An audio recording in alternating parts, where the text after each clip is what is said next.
Good afternoon, everybody. I'm Brett Hoare, ADRP. We have Jason Maggs of Maggs Racing with us this evening.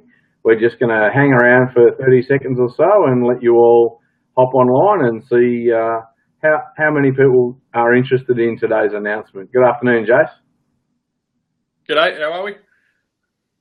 All good, all good. So, yeah, we'll just pretend that we're chewing the fat for 30 seconds or so, mate, and wait and see how many people we end up with.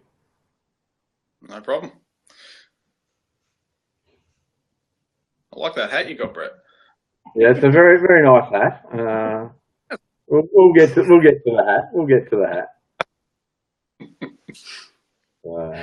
It's very exciting to be using the Be Live TV software. We've only used it once so far, and you'll be our Australian debut. Awesome. Wow, we've already got 18 people online, so that's really cool. Fantastic. Guys, now, as you know, we're doing this fairly new, and if you'd like to type in any questions, we'll see whether or not we can keep up with those. And Nicole, hopefully you can see Jason and I live on your screen, and maybe you can. Or are you in Jason's page? I signed in as ADRP, but maybe I haven't. And this new software's testing. Have I signed in as me, or has it signed in as me?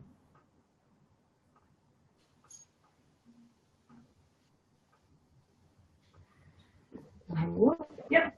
So I'm in as Brett Hoare. Yeah. Okay. Cool. All right. We'll do it here, and then we can jump off here and go to ADRP. What do you think, Nick? We'll do it here, and we'll share it across. Yeah. All right. Cool. All right. Well, we've got a few people joined us already, so that's awesome. So we'll get started. Again, welcome Jason Maggs from Maggs Racing. I'm Brett Hoare from ADRP, and we're doing a little pre-nationals interview with Jason and going to be talking about, as we put out on our ADRP page earlier today, Australia's newest marketing partner with Aeromotive, Mr. Jason Maggs. Thank you very much. Thanks for having me. No worries, Jace. Now, we've got you at home. You've had a hard day on the nail gun, as they say. We all know by day you're a builder, by weekend and by night you're a top alcohol pilot. So tell us, you guys are working hard on the race car at the moment to get it ready for the upcoming Calder Park Andra Nationals. I do believe you have a special little surprise just behind you there. Yeah, we've been working very hard, and yeah, we're very happy to announce that Aeromotive has come on board with us and yeah, supplied us with a brand new fuel pump here. So very much looking forward to running this bad boy on the weekend, I tell you. All right, well, give us a little close up. We'd like to look at it. And hopefully I'm getting that in the screen for you. That is perfect, absolutely. Yeah, it's an absolute beautiful piece. It's a beautiful looking piece, and I know that the Australian agent over in Western Australia, Greg Gow, has been a huge help to you with not only accessing this pump thanks to Vic Wood, but also supplying some data around what that pump does, and the numbers are nothing short of impressive. Exactly right. Greg Gow's been fantastic to deal with. Very smart boy, that guy. I'll tell you what. We got him to flow the pump for us so we can plug it into the OcuPro software that we just purchased. And yeah, it's very, very impressive. The flow figures come in literally linear, which is exactly what we're all trying to achieve. And yeah, look, Dad was very, very impressed with what they come back with. Awesome. Well, I know when we spoke to Vic the other day on a Facebook Live, and we had his boss, Steve Matusek of Aeromotive, founder and CEO, he was talking to us about the technology that they've brought to that fuel pump market. You know, they're an aerospace company. Another wonderful story of necessity creating invention. and they built a pump that they needed for their needs in their race car hobby out of their business in the aerospace industry. So I think it's been super excited to be involved with you guys and to have them involved with you and such an amazing pump. Exactly right. Look, we're pushing the limits of small blocks. We're chasing quite a decent number, and in order to be able to chase that number, we need to have the fuel delivery there with it. So, we sort of felt our other pump was sort of not doing exactly what we want it to do when we want it to. And yeah, look, to have the new billet Aeromotive pump on board will help. You're going to have to get out of that garage. We're getting some nasty bandwidth issues, mate. So if you'd like to wander out, point to the race car, and we can have a look at where that little pump's going to land. No worries. I'll flip you around here and just excuse the mess. We've been pretty busy the past couple of days. So we'll go out of the engine room into the sort of the main area, which is where I live. So your dad out at work, putting on some valve springs. So come on, Dad, give me a wave. So now would be a bad time to inject that you're going to be out at Calder on Thursday testing, and today is Tuesday. Exactly right. So I missed the last bit there, but exactly right. So we've been flat at places on Sunday afternoon, and we still didn't have an engine in there. But Dad and I have been burning the midnight oil, that's for sure, trying to put all this back together. Made a number of wholesale changes to the car to alleviate a few problems we've been having. Being door slammer guys, we've now changed over to Hoosiers. John Zapier was very helpful with that in order picking a tyre. We've made a couple of service trays and that sort of thing around the car to sort of make our life a bit easier. Over the Christmas break from work, had a bit of a chance to rewire the car and do it nice and neatly for a change, which has been fantastic. Jeff Cuttajar supplied us with a couple of bits and pieces there. It really helped out. So he's been great. Back to the engine area, as a few people know, we've had a few issues with reliability of late, but we had Darren Carter repair the block and get that back to us in pretty quick order, and also Glenn from Porting Performance to repair the cylinder heads for us. There's been quite a bit going on. All amongst that, with an engine position change and a few ratio changes, it's going to be a very interesting weekend, hopefully for the better. So the old adage of we take an engine out of a 2,600 pound Corvette and we put it in a 2,000 odd pound dragster, it should just automatically go 6/10 faster. You guys realistically are having a whole new learning curve with a dragster. Yeah, exactly right. It's amazing the difference. As you said, it should just go in, and we expected to see a number of things, and it just wasn't the case. For instance, we thought the car's 900 pounds lighter than the Corvette was. We should have an issue slipping the clutch. We actually had a hard time locking it up rather, which sort of caught us off guard. We were working our way through it. Being door slammer guys for the past 10, 12 years, we've got a lot of, not habits, but ideas that just simply don't work in a dragster. So we're knocking them on the head one by one, and we're getting through it. It's actually quite exciting, with Dad and I actually enjoying it quite a fair bit, actually, because it's a new challenge. It's something for us to chase, and being in top alcohol, we're allowed to run flat out to the finish line and without any penalties. So that's another element we're really, really enjoying. Okay. So as much as you've had the car a little while and the Corvette's been gone, you haven't put a lot of laps on this car yet. No, I think at a rough count, I think we've got probably 15 laps on it. So in terms of me as a driver with the dragster, quite new to it. Still learning about it. It behaves quite differently. You've really got to pay attention to how you're steering. I spoke to a number of people who have driven both, short wheelbase car and a long wheelbase car, and everyone said to me, watch that you don't oversteer it. And as most people would know, the Corvette was quite an animal of a thing to drive, and you really had to manhandle it down the track. Whereas this thing here, it's a lot more finesse. You've really got to sort of watch your reactions and make sure you don't overreact. And that's something I'm working on quite a bit, just mentally, trying to prepare for certain situations that may arise. And and the fact that the car doesn't roll as it takes off, like it doesn't. Well, from where I'm sitting, it doesn't feel like it sort of sits into the tyre and carry the front. Being in the middle of a car that's something so long, it's in a sense, it just feels like it just goes straight forward.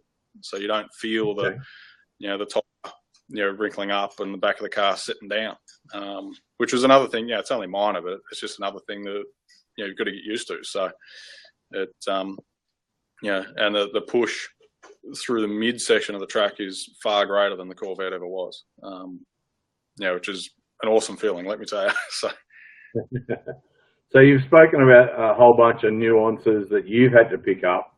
Obviously, your dad, Robert, as crew chief and engine builder, he's had a whole raft of different things to grapple with and to understand why what you've been doing for 10 years doesn't necessarily correlate straight across.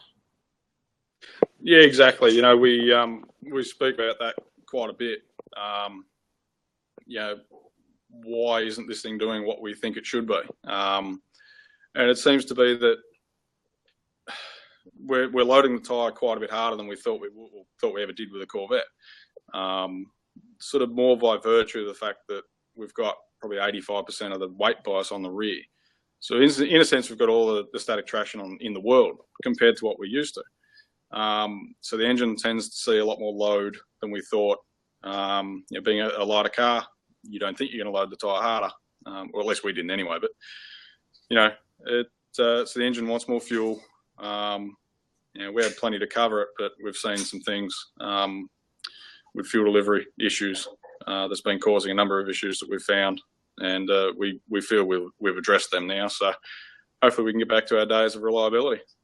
We did 12 years with this engine and never even put a sleeve in it, and now we're facing a couple of hurdles, and we'll get through it. So we'll get there eventually. That gorgeous automotive pump you showed us a minute ago will address that fuel issue, I'm sure.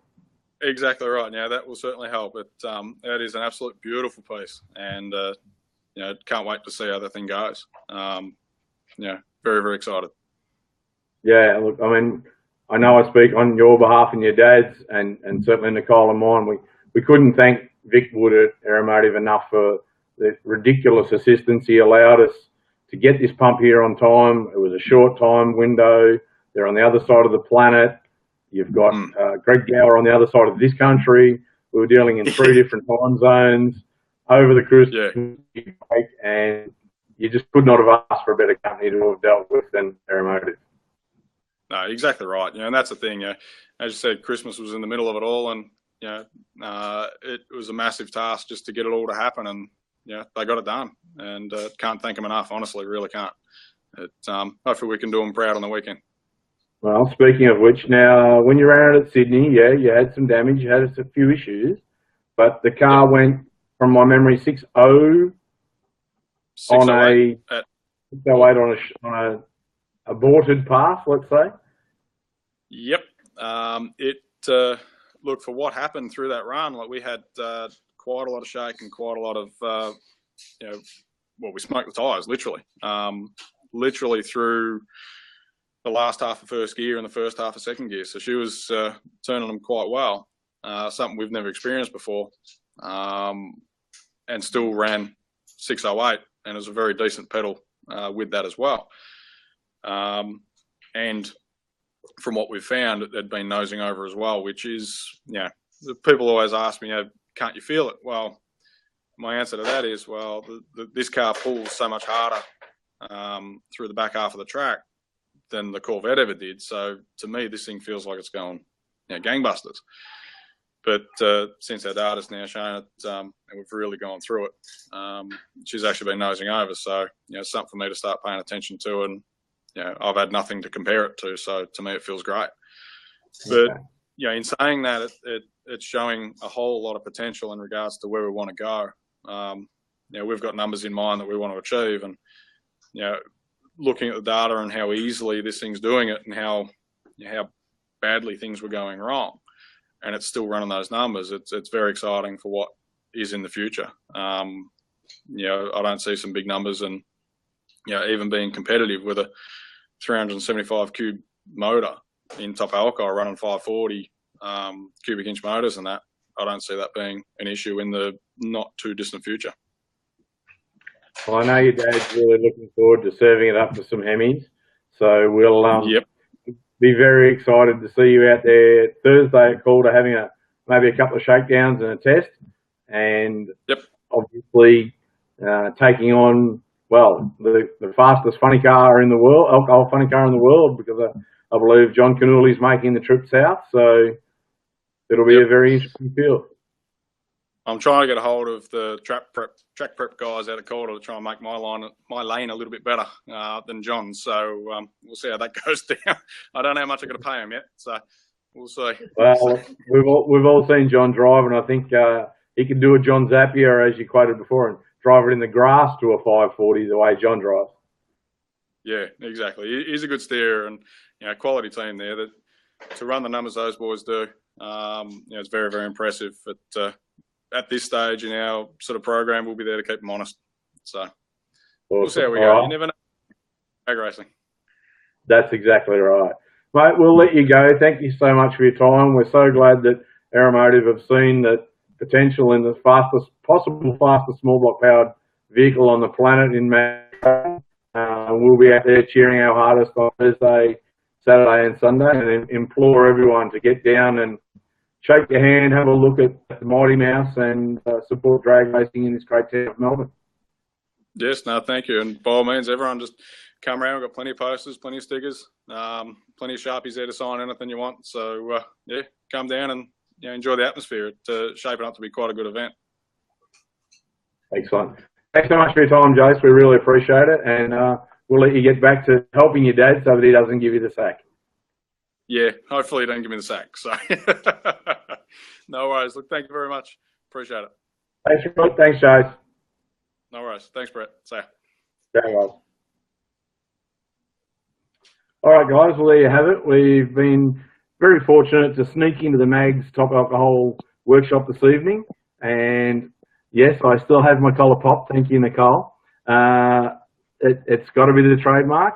Got to upset some of those other alcohol racers, Mark Davison in particular. So, guys, get out to Calder Park on the weekend. It's going to be a great event. There's 4 Top Fuel dragsters. Rapasato Autosport International doing an amazing job after backing up in Sydney last weekend from 2 weekends prior in Queensland, backing up again with 3 cars at Calder Park this weekend. Darren Morgan in the AEG Top Fuel dragster coming down. Top Alcohol fielding, as you've just seen, the Mags family dragster, world's fastest alcohol funny car, John Canooly, local racer Craig Russo, and a raft of other top alcohol cars.